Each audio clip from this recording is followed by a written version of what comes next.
আসসালামু আলাইকুম। আপনি একটা জিনিস কল্পনা করুন যে আমি যেখানে দাঁড়ায় আছি এখানে হচ্ছে আমি না, এখানে আপনি আছেন। তাহলে আপনার অনুভূতিটা কেমন হবে? আর কেন বলতেছি এই কথা সেটা হচ্ছে এই যে দেখেন সকালবেলা ঘুম থেকে উঠছি। ঘুম থেকে ওঠার পরে এই যে নদীর পাশেই আরকি দাঁড়িয়ে আছি।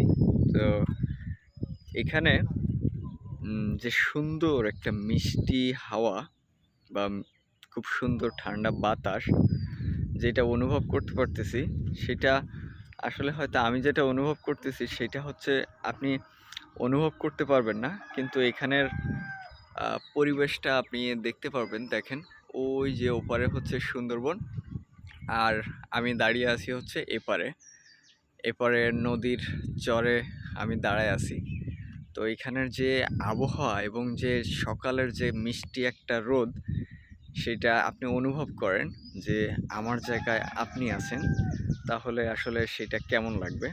তো আমি দাঁড়িয়ে আছি কোথায় দেখেন, আমি এই যে সকালবেলা লুঙ্গি পরে এখানে দাঁড়ায় আছি। আর এই মিষ্টি রোদ আর এই সুন্দর ওয়েদার এটা আমি অনুভব করতেছি। আর আপনি যদি দেখেন যে উপরে হচ্ছে সুন্দরবন, মাঝখানে এতটুকু মাত্র এতটুকু ছোট্ট একটা নদী, ওপারে সুন্দরবন আর এপারে হচ্ছে আমরা। তো আমি এখানে দাঁড়ায় সেই মিষ্টি রোদটা উপভোগ করতেছি। তো ভাবলাম আপনাদের সাথে এটা শেয়ার করি, তো এটা দেখানোর জন্য। আর আরেকটা বিষয় আমি আপনাদেরকে বলতে চাই এই ভিডিওটার মাধ্যমে, সেটা হচ্ছে কি অনেক সময় আপনারা বলেন যে চাক সহ মধু দেওয়ার জন্য।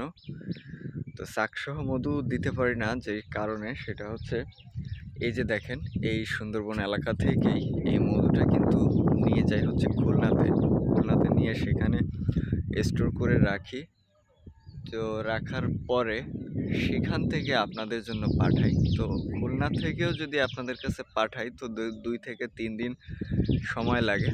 অনেক সময় দেখা যায় কি ৪ দিন পর্যন্ত লাগে সেই মধু আপনাদের কাছে পৌঁছাইতে। এখন কথা হলো মধুর যে চাক, এই চাক একবার কাটার পরে ২ থেকে ৩ দিন এর বেশি রাখা যায় না। এই মোম আস্তে, আস্তে গন্ধ হয়ে যায়। আরেকটা কথা বলে রাখি, এপাশে হচ্ছে এই যে সুন্দরবনের গোলপাতা কাটা নৌকা। তো যাই হোক, যে কথা বলতেছিলাম সেটা হচ্ছে এই মৌচাক এইখানে রাখার পরে দেখা যায় এখান থেকে খুলনা পর্যন্ত যাইতে গেলে ১ দিন লাগে। তারপরে দেখা যায় চাকটা সংগ্রহ করে রাখার পরে দেখা যায় অনেকগুলো চাক সংগ্রহ করে রাখতে হলে আরও কমসে কম ২ দিন লাগে। তো ২ দিন আর মাঝে যাইতে হচ্ছে খুলনা পর্যন্ত যাইতে হচ্ছে আর ১ দিন, এই ৩ দিন। আর আপনার কাছে পৌঁছাইতে গেলে আরও দেখা যায় ২ থেকে ৩ দিন। সব মিলিয়ে দেখা যায় ১টা সপ্তাহ এই চাকটাকে এইভাবে খোলা অবস্থায় রাখতে হয়।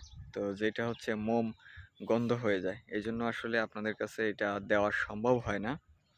তো এটাই হচ্ছে বিষয়। তো যাই হোক, আমি এখন এখানে বসে এই সুন্দর আবহাওয়াটা উপভোগ করব। আর আপনাদেরকে যতটুকু দেখাতে পারলাম ততটুকুই দেখালাম। ভালো থাকবেন সবাই। আল্লাহ হাফেজ।